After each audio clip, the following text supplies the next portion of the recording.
everybody, and welcome to this edition of the What's Next Live podcast, webinar, streaming, however you're joining us. And I'm thrilled to welcome my friend, Dorie Clark, who is firing on all cylinders. She just finished the webinar and said, I am ready to be here. So thank you for joining us today, Dorie. Tiffany, thank you. It is always super energizing hanging out with you. So thanks for having me on your show. Of course. And for those of you who don't know who Dorie is, let me give you a quick little bio. So Dorie has been named one of the top 50 business thinkers. We were just having this conversation in the world by Tiffany, like Dorie, and was recognized as the #1 communications coach in the world by Marshall Goldsmith, leading a global coaches award. She is a consultant, keynote speaker, teaches executive ed at Duke University and Columbia Business School. And she is the Wall Street Journal bestselling author of The Long Game, Entrepreneurial You, Reinventing You, and Stand Out. 4 of them. Way to go, which was named the #1 leadership book of the year by Inc. magazine. This is fascinating about her, a former presidential campaign spokeswoman, like why she's such a good communicator. Clark has been described by the New York Times as an expert at self-reinvention and helping others make changes in their lives. Welcome, Dorie. Tiffany, thank you so much. Well, let's start with the new book because I was so excited. You reached out, ahead of it launching and said, hey, let's get together and have another conversation. And I couldn't book myself in your crazy schedule. So we finally have found a time where we can get together and have a conversation. But I think it's so timely, right? Thinking about the long game when so many people over the last 20 months have been heads down thinking about the short game today, tomorrow. So, I know this launched during this crazy time, but what have you found? What was the genesis of it? I guess let's start there. And then what have you found since, it's been on its, I think, 3rd week birthday or something? Yes, it is indeed a relatively new baby in the world. So I think one of the most important elements of the long game is it's not that short-term thinking is bad, right? I'm not here to like diss short-term thinking because during the pandemic, we needed it. We had to do short-term thinking. It's a good skill to have in a crisis, right? You have to pivot. You have to say, all right, what's coming at me? How do I deal with it? How do I adapt in the moment? That's great. The problem comes when we forget how to do anything else because fundamentally short-term thinking is great in the short term. But if all you're doing is responding to stimuli, you are probably not going to be able to set a very effective proactive agenda. You're just kind of, dealing with stuff. You end up where you end up. Most of us, for whether we're talking about for our companies or for ourselves, for our lives, for our careers, we actually do have goals. We do have things we would like to accomplish.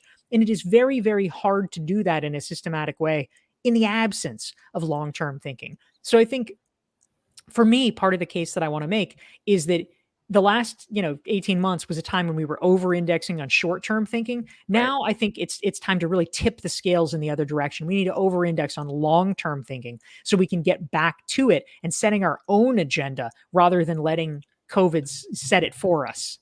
Yeah. And I think it takes a special kind of person because sometimes you can't see the forest through the trees, right? I think of myself as a long-term thinker, but boy, there were days and weeks and months where I found myself just looking right here. I couldn't see out the other side of it. And it was impactful to the work I was doing and the advice I was giving, and as well the energy I had day in and day out. I think if you get caught in that short-termism, if that's a term, that you don't feel like there's something bigger affront. And so, what do you tell people who might get caught in that day-to-day to really help them overcome that and try to find a way to weave a little more long-term into their thinking?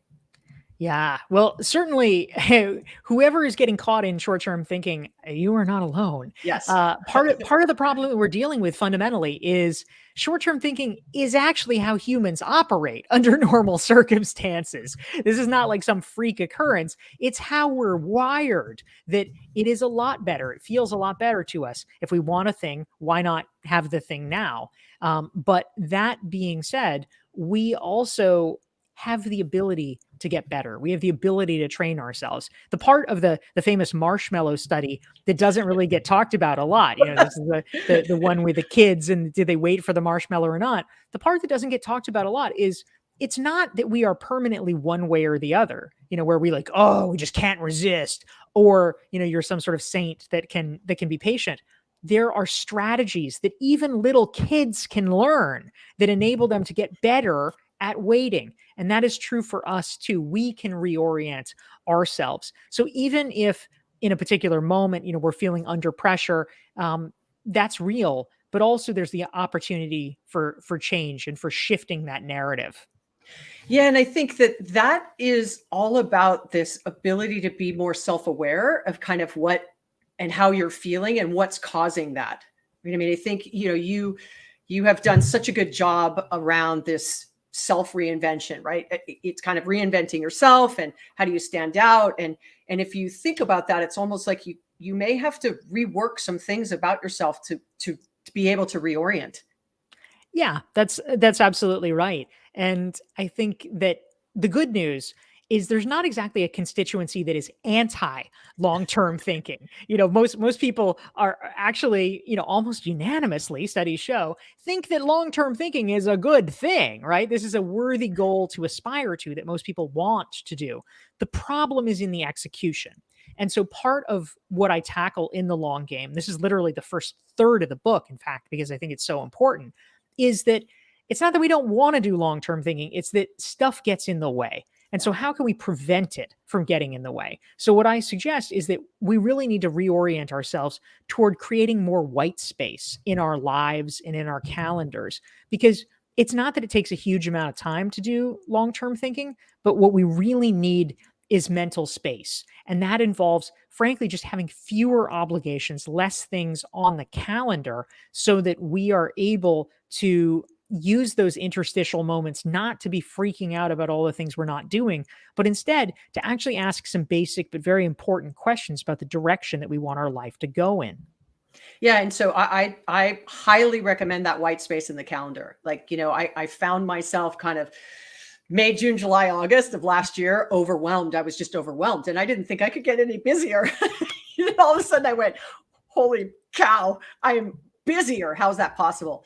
And so I started taking half-hour blocks in the morning, or hour blocks, or afternoons off, and even I work at Salesforce, and we did Fridays would be a well-being day once a month, and we would have Thursday no meeting days, and they would actually change the meeting invites to not be full half hours, like 20 minutes or 50 minutes instead of a full hour, to give you just those moments, so it's not back to back to back to back. And those little things started to actually give me a little breathing room. So that's a great exercise for an individual contributor.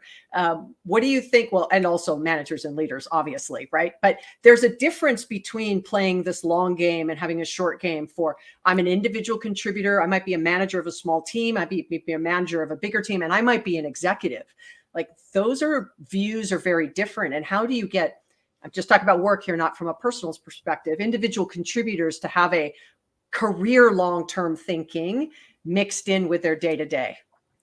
Yeah. Well, it is really essential for people at all levels. I mean, one of the things that I often get called in for, I know you and I both have a sort of fairly significant sideline in keynote speaking, at least when there's not pandemics intervening. And oftentimes a use case that I get called in to talk about is for things like career week at companies, because so often what I hear from companies is we don't really have, or at least anymore, an established career path for people. They kind of have to find their own way. And yet people don't necessarily know this. They don't appreciate what that means. And they're confused because they keep going to their boss and they're like, why am I not getting promoted? Like, what's the deal? And the company's like, sorry, look, you're going to have to sort of drive this train yourself. It's not like there's an escalator anymore where, every 2 years you get, the extra thing.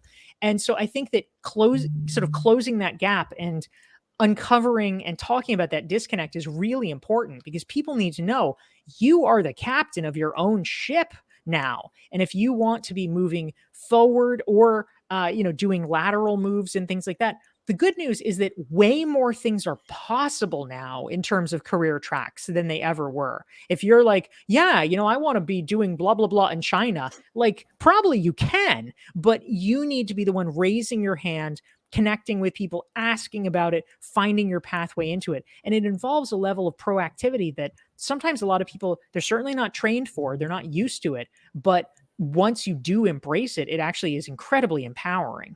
Yeah, I couldn't agree more. Like I did a vision board, I sort of got a piece and I said, what do I want to do? And then how do it's the how. And so, you were one of the few people, there was a handful, like originally when I said, I want to write a book, like go ask people who've written a book. Like, how do I do this? What do you think? What should I do? What's the process? What little things could you help me do that I wouldn't have to learn the hard way? Right. And so I think there's a lot in the power of your network. And if you don't have a network yet, it's how do you create that? You start contributing to things, joining associations or groups so that they can also help you learn in this kind of critical thinking and also career planning. But I'd say more than ever, this is a time where people have to figure out, how do I reskill, reinvent myself, look for new ways to add value. And so, I think that starts with understanding what I like to call knowing what your superpowers are, right? Knowing what your superpowers are. And then how do you make that a long game play? Yeah, I love that. I think that's right on, Tiffany.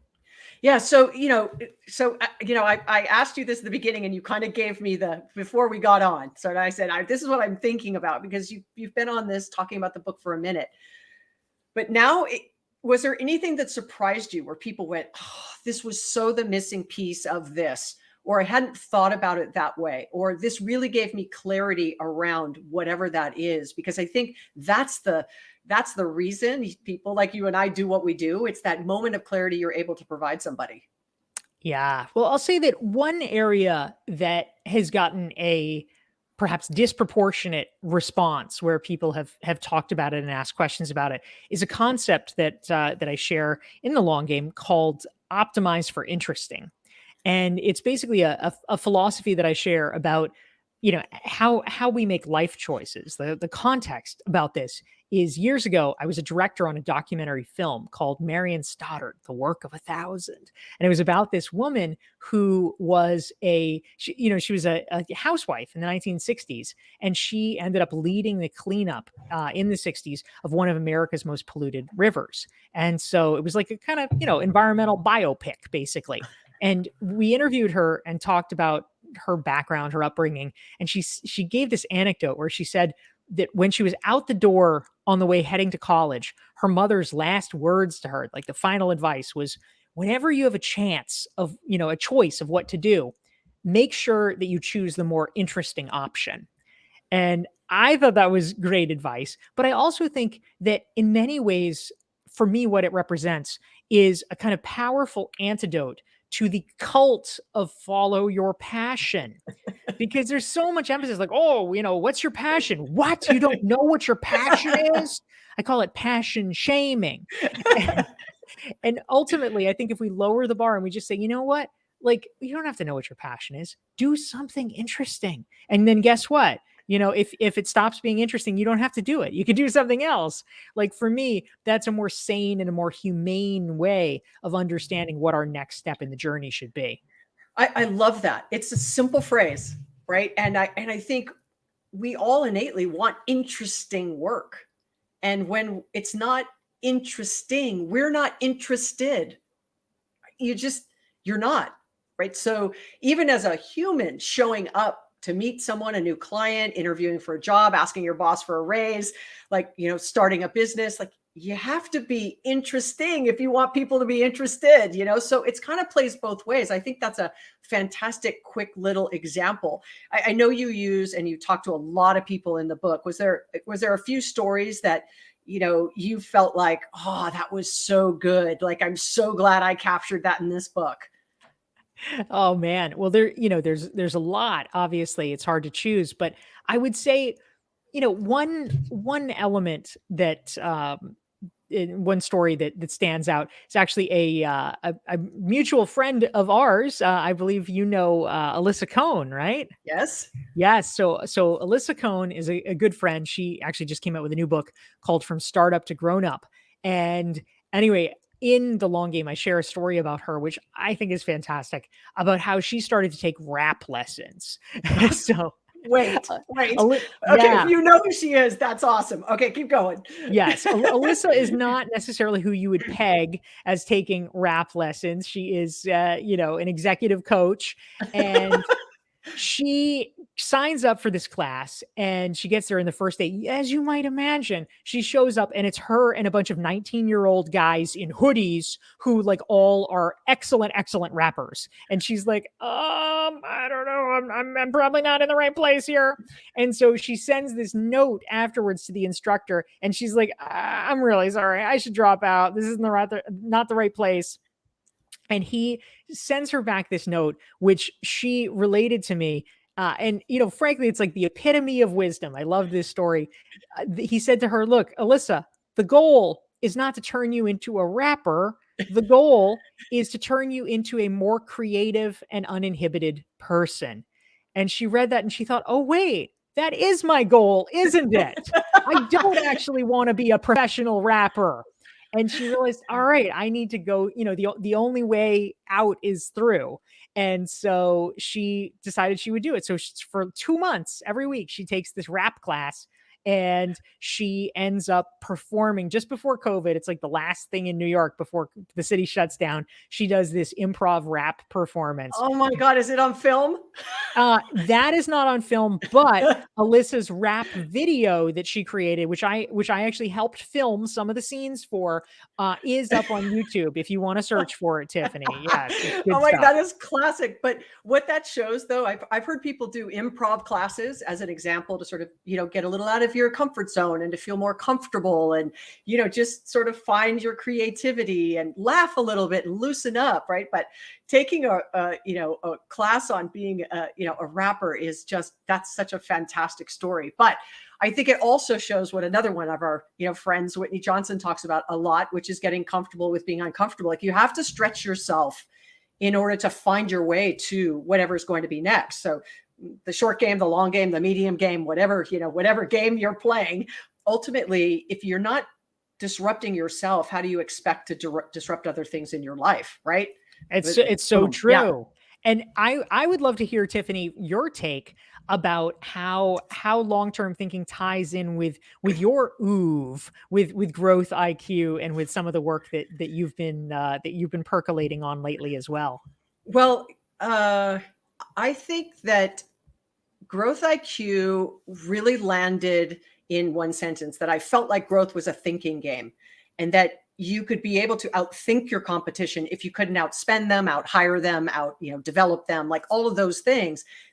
Where can you win is outthinking them, whether it's mental models or strategies or, all those kinds of little things that play into that. But it was this dilemma of how do I deliver business today and revenue and growth while at the same time transforming the business.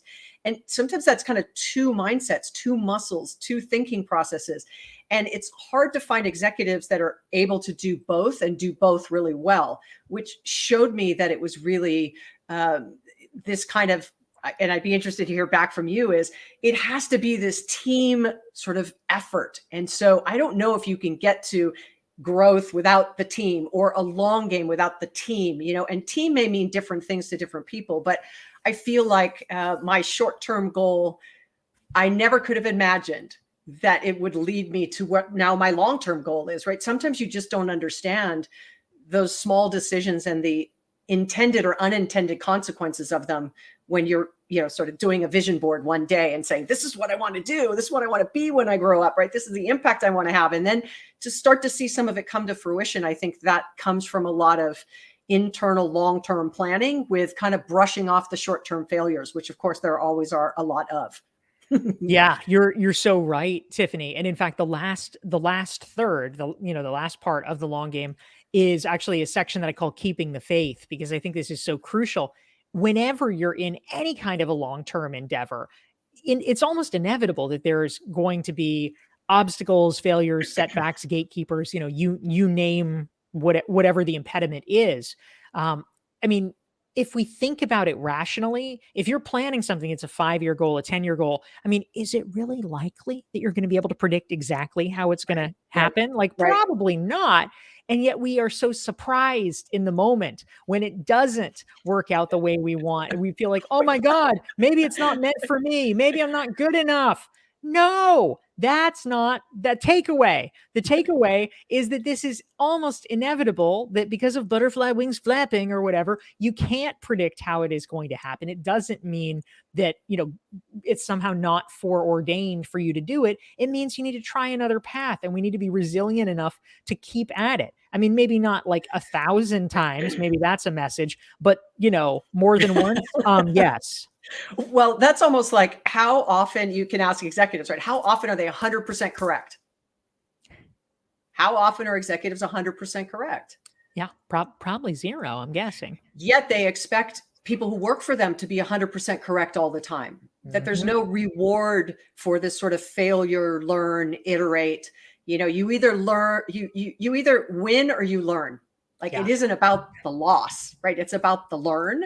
And so I think you nailed it, that I think the long game is also a little bit of building up that armor of becoming more self-confident and more, resilient individually. And some people are introverts or don't deal with rejection well or failure well. And so what's the sort of, out of the book, right? The long game, if someone is a little more introverted or a little more insecure about failing or not looking like they know how to do something, but they are really trying to build that long-term, long game mindset, what would you say to them?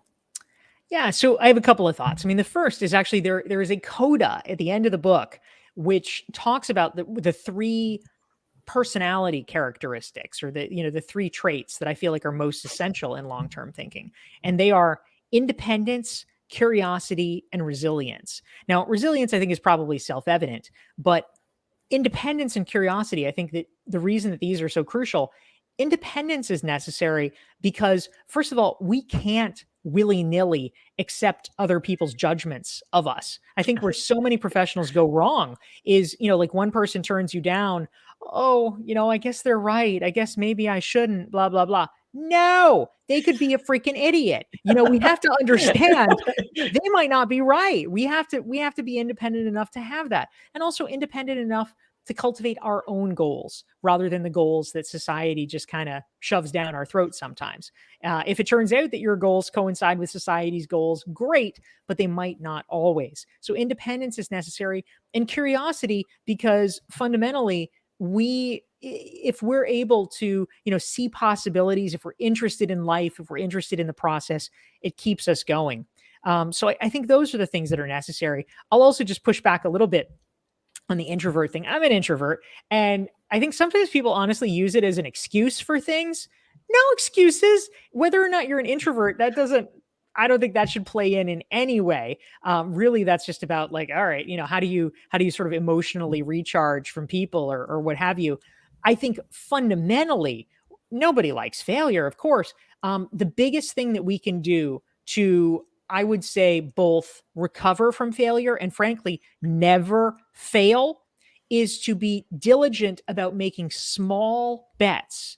Because if a bet is small enough, literally failure is an inappropriate term for it, right? If you lose $1, have you failed? I don't think so. That would be a really weird thing to say. Nobody notices. Nobody cares. They would care if you lost $1 million.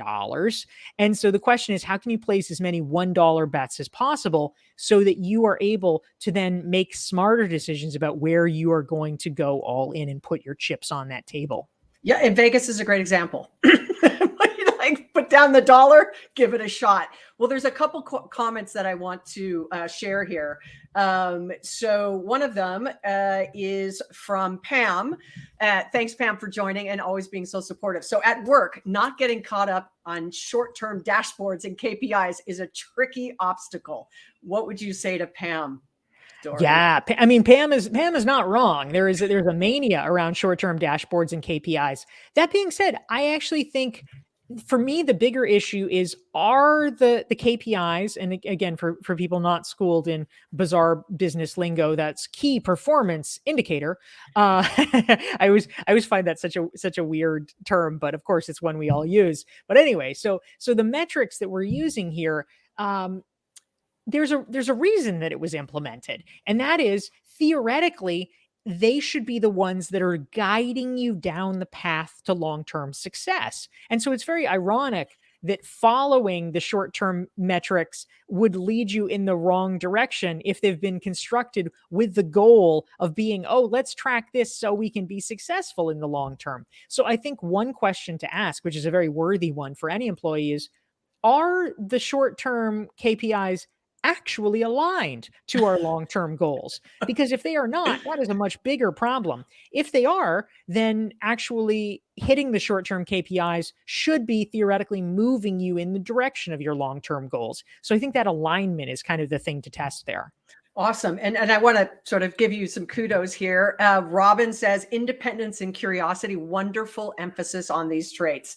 And also dollar bets. I love the idea of planting seeds. So, obviously this is really, yes, resonating with people. And I think ultimately what has been fantastic over the last 20 months is how much I've seen people lean into this beginner's mind, right? Of giving, and you said it, you said sort of white space in the day, right? Giving yourself time and space to hear new ideas and think of new ways. And even if you take one note out of something like this, it was worth the time, because we can make more money. We can't make more time. So if the time is going to, add value to who you are and how you show up, how you manage, how you behave in relationships and family and life and all of that, then it was a good use of 25 minutes, right? Because I think that ultimately, it's something, if you don't invest in yourself, why would anybody else, right? I mean, ultimately, that's kind of what it's all about. So, as we bring this home,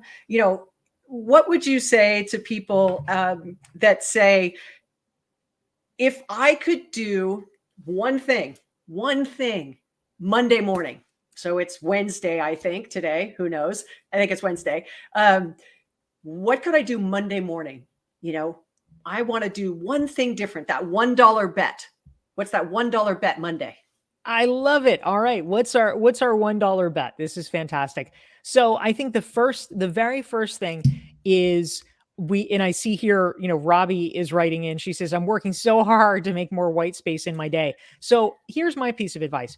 Let's see if we can buy ourselves 30 minutes, 60 if we're lucky. And so I would say oftentimes, and this is especially true for corporate denizens, but maybe for many of us, look at your calendar. Is there something you can get out of? That is a great question to ask. How do we snatch back that time? And, hopefully moving forward, even be more diligent. But unless you are very perfectly clear about why you need to be there, like, literally, you can email someone, you can ask, oh, hey, remind me, why do you need me at this meeting? Like, what is it you're hoping I can contribute? And if their answer is like, well, it would just be good to have you there. Well, that's not good enough. And so you can push back on those things. Also, my favorite low-hanging fruit hack is, whenever someone comes to you with a request that is vague, oh, hey, Tiffany, can I grab 30 minutes on your calendar? And they don't say why. We always, this is standard operating procedure, right back and say, oh, great, I'd love to help you. What do you want to talk about? And you force them to specify an agenda, because their idea, this is what I've learned from hard experience, their idea of what is worth 30 minutes of your time may be wildly different than yours. So for those of you that are going to listen to this in the podcast after, there were air quotes, face movement, wildly was very accentuated, because that is so true. I was speaking with a CMO, chief marketing officer, the other day of a very large software company. And she literally was just like, I block these times in my calendar for, and I color code what is what. And I actually do the same thing. So green for me is my color of, I'm going to go for a walk. I'm going to do something that's, sort of for me. And then I have colors for, keynotes, like I'm on camera, it's a phone call, it's, those kinds of things. So very quickly I can look at the week and go, wow, there's no green. Or, wow, there is a lot of pink, which means I'm doing a lot of talking this week. And you can start to see the balance of it. And so it's really helped me go, hold on a second. I have to take the afternoon off at least one of these days. I'm not going to have any second to sort of recharge. And she did a very similar thing and has 4 or 5 kids. And she's like, and I have to carve time out for kids, but I'm a C-suite executive in a Fortune 500 company. So not being available used to not be an option.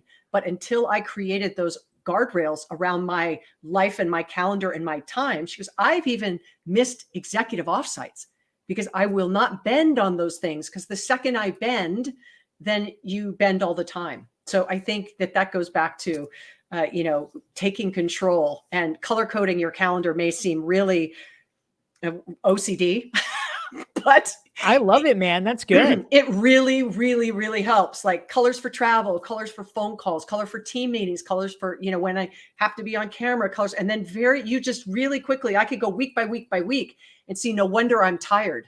There was no green, right? Or boy, I'm feeling uninspired. I'm not having any conversations with people. And so it really changed things for me. So that's my $1 hack. Good. That's my $1 hack. Thank you. All right. Well, so how can people keep up with you? You're super prolific. You have your own webcast with Newsweek that you do. You've got your writing, your books, your speaking, but how can people stay in touch with you and your work, Dorie?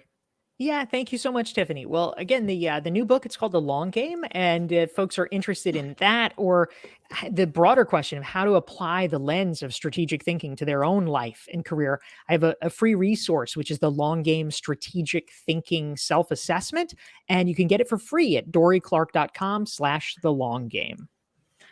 Awesome. Well, follow Dorie on social. Anytime you get a chance to listen to her, I highly recommend it. She's warm and engaging and fun and funny and smart as a tack. So, it has been a pleasure, Dorie, as always, spending time with you. I am grateful for you, my friend, and for always supporting me and my work. And I hope you feel I do the same for you. So thank you for joining us. Thank you, everybody who's been chiming in with comments and questions across all the platforms. I appreciate you. Thank you all for joining us today on the What's Next Live. Thank you again, Dorie. Thanks, Tiffany. Awesome to be here with you. Bye, everybody.